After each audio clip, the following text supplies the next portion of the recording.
আব্দুর রহমান ইবনে আউফ মুহাজির সাহাবী, তিনি বদরের যুদ্ধে তার পাশে তাকিয়ে দেখেন দুইটা বাচ্চা দুই পাশে, কম বয়সী শিশু, 12-13 বছর, 10-11 বছর।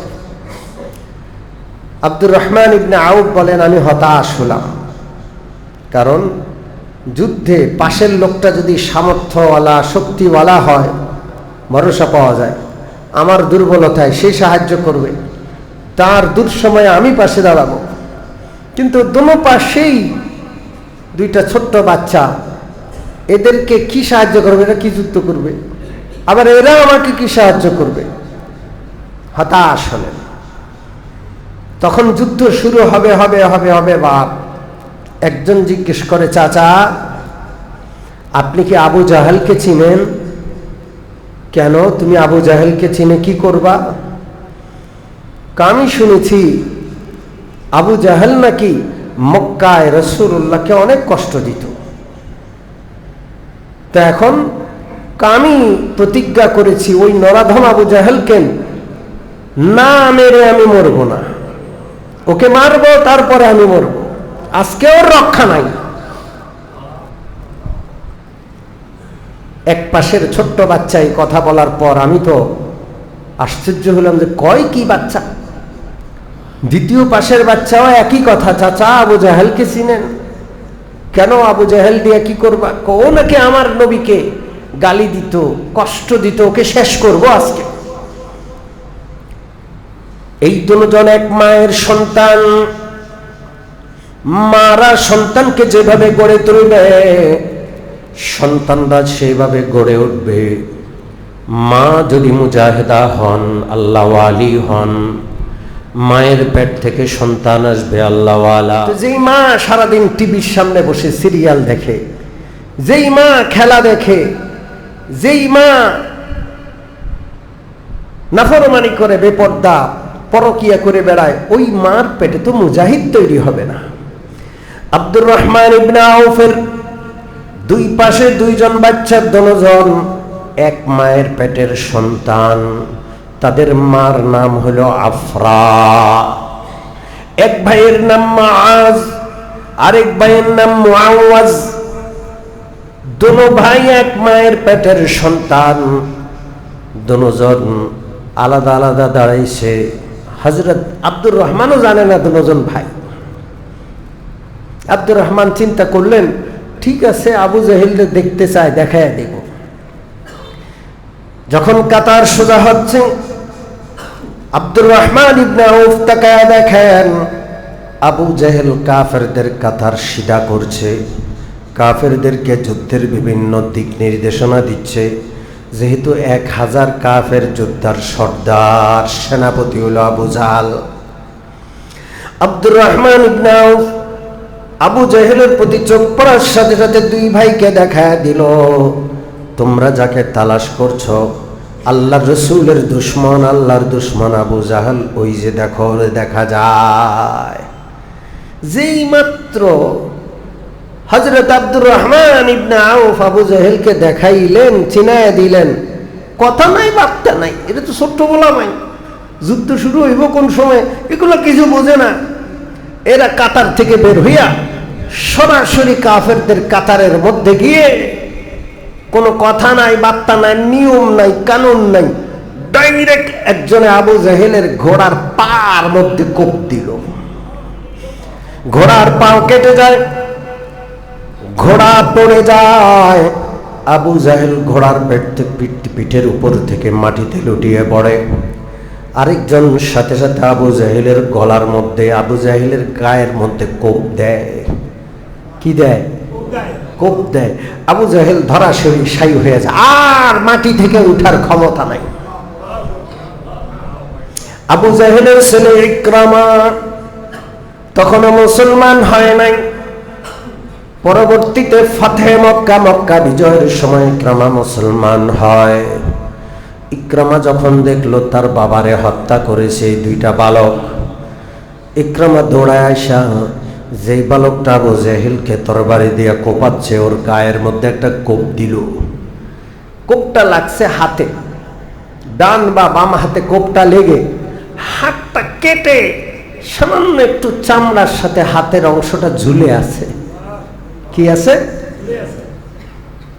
দুইজন বাজ পাখির মতো আক্রমণ করে আবু জাহেলকে ধরাশায়ী করে আবার মুসলমানদের কাতারে ফিরে আসে। একজনের হাত কেটে গেছে, আরেকজন পুরা সুস্থ নিরাপদে চলে আসে। যার হাত কেটে গেছে সেও বদরের যুদ্ধে সারাদিন এই কাটা হাত নিয়ে যুদ্ধ করছে। আল্লাহ!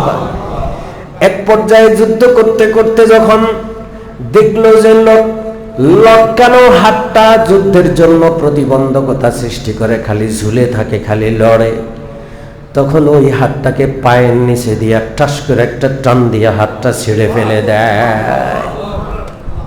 আল্লাহ! আল্লাহর সাহায্য আসলো, ফেরেশতা নামছে, বদরের যুদ্ধে বিশাল বিজয়, নিরস্ত্র মুজাহিদ মুসলমানদেরকে কে বিজয় দান করলেন? 70 জন কাফের সর্দার বদরের যুদ্ধে মারা যায়। 70 জন কাফের সর্দার বন্দী হয়, বাকিরা জান নিয়ে পালায়। আল্লাহ রাসূল যুদ্ধ যখন শেষ হয়, কাফেররা পালাইছে, লাশ রেখে পালাইছে। নবীজি জিজ্ঞেস করলেন, আবু জাহেল কই? আবু জাহেল? নবীজি আবু জাহেলের পরিণতি জানতে চাইলেন। আবু জাহেল গেল কই? ওরে তো যুদ্ধের শুরুতেই দেখছি কোপায়া দিছে, ও কই গেল? আব্দুল্লাহ ইবনে মাসউদ রাদিয়াল্লাহু তাআলা আনহু বড় জলিলুল কদর সাহাবী। তিনি খাটো ছিলেন, খাটো, বড় আলেম ছিলেন, মস্ত বড় আলেম, কিন্তু তিনি খাটো ছিলেন। তিনি আবু জেহেলকে তালাশ করতে গেলেন, পুরা মাঠ তালাশ করে পাচ্ছেন না, কোথায় গেল? পরে গিয়া দেখে যে মাঠের এক পাশে পড়ে আছে, এখনো জান বাহির হয় না, এখনো মরে নাই। গিয়ে বুকের উপর চেপে বসলেন। ছোট্ট মানুষ, খাটো মানুষটা বিশাল দেখি আবু জেহেলের কিসের উপরে বসলেন? আবু জেহেল তো এতক্ষণে চোখ বন্ধ কইরা কষ্ট পাচ্ছে, যখন কেউ বুকের উপর বসছে এখন চোখ মেলে তাকাইছে, কে রে আমার বুকের উপর? আব্দুল্লাহ ইবনে মাসউদ বললেন, আমি আব্দুল্লাহ। আবু জাহেল বলে, তুমি আব্দুল্লাহ? কোন আব্দুল্লাহ? মক্কায় আমাদের ছাগল চড়াইতা ওই আব্দুল্লাহ না? আব্দুল্লাহ ইবনে মাসউদ বলেন, হ্যাঁ। আবু জাহেল বলে, তুমি তো বড় উপরের জায়গায় বসছো, আমার বুকের উপর বসা মানে বিশাল ব্যাপার তোমার। তুমি একটা ছাগল চড়াই না, আর আমি হইলাম মক্কার সবচেয়ে বড় নেতা, আমার বুকের উপর তুমি বসছো। বাহ! ছাগল চড়ানে ওয়ালা রাখাল মক্কার সর্দারের বুকের উপর আজকে। আচ্ছা তুমি কি চাও? না, প্রথমে জিজ্ঞেস করে, আচ্ছা যুদ্ধের ফলাফল কি, কে বিজয়ী হয়েছে? আব্দুল্লাহ ইবনে মাসউদ বললেন, আল্লাহ তাআলা তার রাসূলকে বিজয়ী করেছেন। আবু জাহেল বলে, এখন তুমি কি চাও? কেন আমার বুকের উপর? আব্দুল্লাহ ইবনে মাসউদ বললেন, আমি তোমার মাথাটা কাটবো, এরপরে রাসূলুল্লাহর সামনে তোমার মাথাটা উপস্থিত করব। আবু জাহেল তার তরবারিটা আগায় দিয়া কয়, আমার তরবারি দিয়া কাটো, কাটতে সুবিধা হবে, এটা ধার বেশি। এটার কি বেশি? 2 নম্বর, আমার একটা অনুরোধ, আমার গলাটা যখন কাটবা একটু বুকের দিক থেকে বড় কইরা কাটবা, যেমন আমার মাথাটা বড় দেখা যায়। অন্য অন্য লাশের সাথে যখন আমার মাথাটা ফালাইয়া রাখবা, তখন সবাই দেখবো যে এই মাথাটা বড়। জিজ্ঞেস করবো, এত বড় মাথাটা কার? সবাই কব মক্কার সর্দার আবু জাহেলের মাথা। দেখছেন কত বড় অহংকারী, মরার পরও তার কল্লা যেন সর্দারের কল্লার মতো লাগে, এই জন্য বড় করে কাটতে অনুরোধ করতেছে। আবু জাহেল বলে, শুনে রাখো, এখন তো আমার মাথা কাটবার, আমি মরে যাব, আমার জীবনের শেষ কথাটা শুনে রাখো। তোমাদের নবী মুহাম্মদকে বলবা, ইতিপূর্বে যেমন আমার সবচাইতে বেশি হিংসার বস্তু তিনি ছিলেন, আমার সবচাইতে বড় শত্রু তিনি ছিলেন, আমার অন্তরে সবচাইতে বেশি বিদ্বেষ আর শত্রুতা তার ছিল, আজকে এর চেয়েও বেশি শত্রুতা, এর চেয়েও বেশি বিদ্বেষ নিয়ে আমি মরতেছি, আমার জীবনের শেষ আমি মুহাম্মদের শত্রুতার উপর মারা যাচ্ছে। আবু জাহেল কিন্তু জানতো ইনি রাসূলুল্লাহ। কপাল খারাপ। এমন লোক আছে না? আছে না? নাই। বুঝে যে আলেম, রাসূলুল্লাহর ওয়ারিস, সব বুঝে এরপরও দুশ্মনী করে, হক কথা বলে এটাও বুঝতেছে তাও দুশ্মনী করে। কপাল পোড়া। আছে না? নাই। আবু জাহেলের মাথা কাটা হলো। রাসূলুল্লাহর সামনে হযরত আব্দুল্লাহ ইবনে মাসউদ এনে আবু জাহেলের মাথাটা ফেললেন। ইয়া রাসূলুল্লাহ, আদুউল্লাহ, আল্লাহর দুশমন আবু জাহেল। আল্লাহর রাসূল সাল্লাল্লাহু আলাইহি ওয়াসাল্লাম বললেন, ফিরআউন হাযিহিল উম্মাহ, এই উম্মতের ফিরআউন হলো আবু জাহেল। আর শুনে রাখো, মুসা আলাইহিস সালামের ফিরআউনের চাইতে এই উম্মতের ফিরআউন আবু জাহেল বড় ফিরআউন। কারণ মুসা আলাইহিস সালামের ফিরআউন যে ছিল, তার যখন মৃত্যু এসে যায়, যখন আজরাইল জিবরিলের সামনে দেখলো, তখন সে কিন্তু কালমা পড়ার চেষ্টা করছে। কি পড়ার চেষ্টা করছে? কোরআনে আছে, হাত্তা ইযা আদরাকাহুল গরাক قال آمنت أنه لا إله إلا الذي آمنت به بنو إسرائيل وأنا من المسلمين الآن وقد عصيت قبل وكنت من المفسدين। ফিরআউন যখন ডুবতে লাগলো, ফেরেশতা বরজখ জগতের দৃশ্য তার চোখে দৃশ্যমান হলো, তখন ফিরআউন বলে, আমানতু, আমি ঈমান আনছি, ঈমানের ঘোষণা দিচ্ছি, আন্নাহু লা ইলাহা ইল্লাহু, আল্লাহ ছাড়া আর কোনো মাবুদ নাই। মুসা আলাইহিস সালামের আল্লাহ, বনি ইসরাইলের আল্লাহর উপর আমি বিশ্বাস আনলাম। এই কথা বলার সাথে সাথে হযরত জিবরিল মাটি ঢুকায় দিলেন, কাদা তার মুখের মধ্যে ঢুকায় দিলেন, আর ধমক দিয়ে বললেন, আল আনা, সারা জীবন ঈমান আনলি না, এখন মৃত্যুর সময় সব দেখে তারপরে বিশ্বাস করছো। ওয়াকাদ আসাইতা ক্বাবলু ওয়া কুনতা মিনাল মুফসিদিন, মৃত্যুর সময় ঈমান আনলে সেই ঈমান কিনা গ্রহণযোগ্য না। সম্মানিত উপস্থিতি, তাহলে ফিরআউন মৃত্যুর সময় কালমা পড়ার চেষ্টা করছে, আর আবু জাহেল নামক আল্লাহর দুশমন বড় ফিরআউন, সে মৃত্যুর সময় কয় আমার গলাটা বড় করে কাটবি আর মুহাম্মদকে আমার খবর দিবি, আমি তার আগে যতটা শত্রুতা রাখতাম এর চেয়ে বেশি শত্রুতা নিয়ে এখন মরতেছি। আল্লাহর হাবিব সাল্লাল্লাহু আলাইহি ওয়াসাল্লাম আবু জাহেলের লাশ সহ 20 জন বড় বড় সর্দারের লাশ বদরের কূপের মধ্যে নিক্ষেপ করতে বলেন। বদরে একটা পরিত্যক্ত, একটা দুর্গন্ধ, অন্ধকারাচ্ছন্ন, নোংরা একটা কূপ ছিল। আল্লাহ রাসূল ওই কূপের মধ্যে এক করে বাইসা বাইসা বড় বড় কাফের দুশমনগুলোর লাশ ফেলতে বললেন। বাকি 70 জনের মধ্যে আর বাকি 50 জনের লাশ বিভিন্ন জায়গায় আল্লাহ রাসূল সাল্লাল্লাহু আলাইহি ওয়াসাল্লাম দাফন করে দিতে বললেন। উমাইয়া ইবনে খালফ একজন কাফের ছিল, বেলাল রাদিয়াল্লাহু তাআলা আনহুর মনি। উমাইয়া ইবনে খালফের গায়ে লোহার পোশাক ছিল। তার পোশাক যখন খুলতে গেল, দেখা গেল তার লাশ পৌঁছে গোলে টুকরো টুকরো হয়ে গেছে। ওখানেই তার লাশটাকে মাটির নিচে চাপা দেওয়া হলো। আল্লাহর নবীর অভ্যাস ছিল, কখনো যুদ্ধ হইলে নবীজি বিজয়ী হওয়ার পরেও 3 দিন পর্যন্ত সেই জায়গায় অবস্থান করতেন, থাকতেন।